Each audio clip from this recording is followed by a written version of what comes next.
L'actualité à l'international maintenant et à l'étranger avec une image avant de retrouver Harold Iman, vous allez le voir.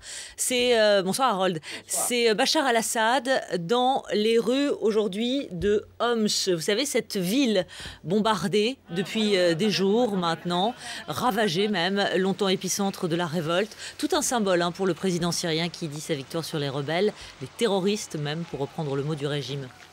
Alors Harold, cette image pour le moins provocatrice, contraste avec pour la première fois un accord trouvé entre Damas et la communauté internationale. Il s'agit du plan de paix de Kofi Annan. Qu'est-ce qu'il propose ? Alors ce plan de paix propose tout d'abord de mettre fin à un an de révolte. Cette révolte, c'est un réveil citoyen il y a un an qui a été suivi par une répression terrible, qui a provoqué une résistance armée, et tout ceci trouvant son apothéose à Homs, dans le quartier de Baba Amr.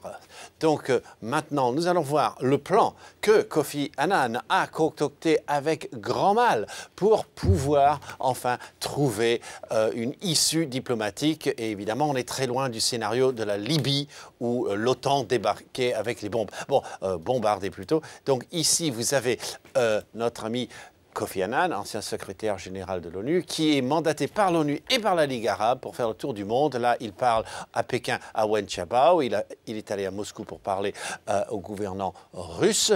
Et qu'est-ce qu'il propose? En 6 points, mais je vous donne les meilleurs. C'est un processus politique ouvert. Ça veut dire qu'on commencera à se parler entre opposition et Bachar al-Assad. Cessation des combats des deux côtés. C'est très important pour les Russes de parler des deux côtés parce que aussi l'opposition est armée. Bon.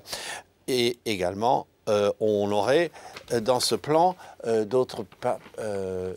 on ouvrirait des corridors humanitaires, voilà. Et enfin, les journalistes aussi pourraient circuler et on libérerait les prisonniers politiques. Alors Harold, on parle de ce plan, on reste prudent puisque dans les faits, les violences, elles continuent et le bilan des victimes, il s'allonge de jour en jour. Oui, alors le bilan des victimes s'alourdit de jour en jour. Nous parlons de 9000 et peut-être plus. Ça, ce sont des sources ONU, 1,5 million d'affamés, 200 000 réfugiés à l'intérieur du pays et 20 000 réfugiés extérieurs, comme ceux-ci que nous voyons à la frontière de la Turquie. Hier étaient prises ces photos. Donc, avec tout ce drame humanitaire humain, il y a de quoi constituer sans doute des crimes contre l'humanité. C'est une obligation morale pour le monde entier, mais ça ne va pas arranger les choses avec Bachar al-Assad. On imagine bien qu'il ne va pas vouloir négocier dans un processus dans lequel, au final, il se retrouverait à la haie devant un juge. Merci beaucoup Harold Iman. Vous revenez nous voir évidemment sur ce dossier dans l'édition de 22h30.